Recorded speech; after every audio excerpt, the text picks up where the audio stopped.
সংগ্রামী উপস্থিতি আরো এসে উপস্থিত হয়েছে জাতীয় নাগরিক পার্টির সিনিয়র যুগ্ম আহ্বায়ক। বছর আজকের এই এনসিপি আপনাদের কাছে ভালোবাসার এবং আপনারা আমাদের সাথে আছেন তো দোয়া করবেন। কেন্দ্রীয় নেতৃবৃন্দ এবং স্থানীয় সংগঠকরা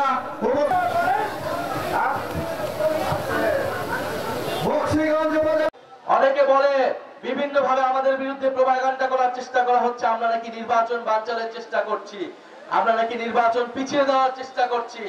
আর এই গণ অভ্যুত্থান না হলে আপনারা নির্বাচনের স্বপ্নই দেখতে পারতেন না। এই গণ অভ্যুত্থান না হলে যদি কোটা সংস্কার আন্দোলন থেকে আমরা এটাকে গণ অভ্যুত্থানের দিকে নিয়ে যেতাম, সরকার পতনের দিকে না নিয়ে যেতাম, তাহলে এই শেখ হাসিনা সরকারের অধীনে আপনারা আরো 4 বছর অপেক্ষা করতেন। তাহলে বাংলাদেশের মানুষের ভোটাধিকারের জন্য, গণতন্ত্র প্রতিষ্ঠার জন্য কোটা সংস্কার আন্দোলন থেকে এই আন্দোলনকে আমরা গণ অভ্যুত্থানের দিকে নিয়ে গিয়েছিলাম। ফলে অবশ্যই আমরা নির্বাচন চাই, আমরা ভোটাধিকার চাই, আমরা মানুষের মত প্রকাশের অধিকার নিশ্চিত করতে চাই। কিন্তু আমরা বলেছি শুধুমাত্র ভোটাধিকারের মাধ্যমে, শুধুমাত্র এক সরকার থেকে আরেক সরকার পরিবর্তনের মাধ্যমে আপনার আমার জীবনের কোনো পরিবর্তন হবে না।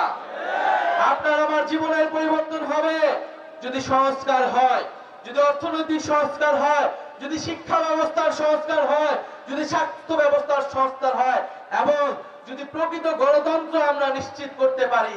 আমরা এমন একটা সংসদ যদি তৈরি করতে পারি যেখানে ক্ষমতার ভারসাম্য থাকবে, যেখানে এক ব্যক্তি, যেখানে শুধুমাত্র কেবল প্রধানমন্ত্রীর কথায় পুরো রাষ্ট্র, পুরো সরকার পরিচালিত হবে না।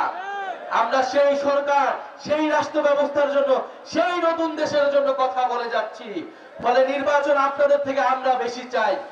আমরা সংস্কার চাই, বিচার চাই এবং নির্বাচন চাই এবং সর্বোপরি মানুষের ভাগ্যের পরিবর্তন চাই।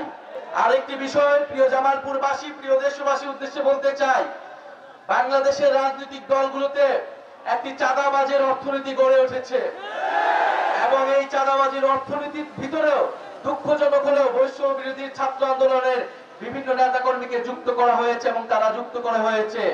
বৈষম্য বিরোধী ছাত্র আন্দোলনের নাম ভাঙিয়ে, এনসিপির নাম ভাঙিয়ে চাঁদাবাজি করার চেষ্টা করা হচ্ছে বিভিন্ন জায়গায় বাংলাদেশে। আমরা স্পষ্টভাবে বলেছি চাঁদাবাজি সন্ত্রাসের বিরুদ্ধে যে সংগ্রাম আমরা শুরু করেছি, সেই সংগ্রাম আমরা ঘরের ভিতর থেকে শুরু করব। আমরা এই কারণে জাতীয় নাগরিক পার্টি ঘোষণার পরে বৈষম্য বিরোধী ছাত্র আন্দোলনকে বিলুপ্তির আহ্বান জানিয়েছিলাম। কারণ গণ অভ্যুত্থানের পরে এই ব্যানারকে কলুষিত করতে বিভিন্ন দল, বিভিন্ন পক্ষ ষড়যন্ত্র করেছে। বিভিন্ন অনুপ্রবেশকারীরা এই বৈষম্য বিরোধী ব্যানারে ঢুকে চাঁদাবাজির আশ্রয় নিয়েছে।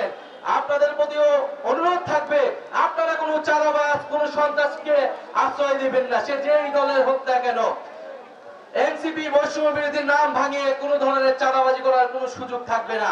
আপনারা আইনের আশ্রয় নেবেন এবং শুধু এনসিপি বৈষম্য বিরোধী না, কোন রাজনৈতিক দলের নামে যদি চাঁদাবাজি, সন্ত্রাসীর আশ্রয় নেওয়া হয়, চাঁদাবাজি, সন্ত্রাসী চেষ্টা করা হয়, আপনারা গণপ্রতিরোধ তৈরি করবেন।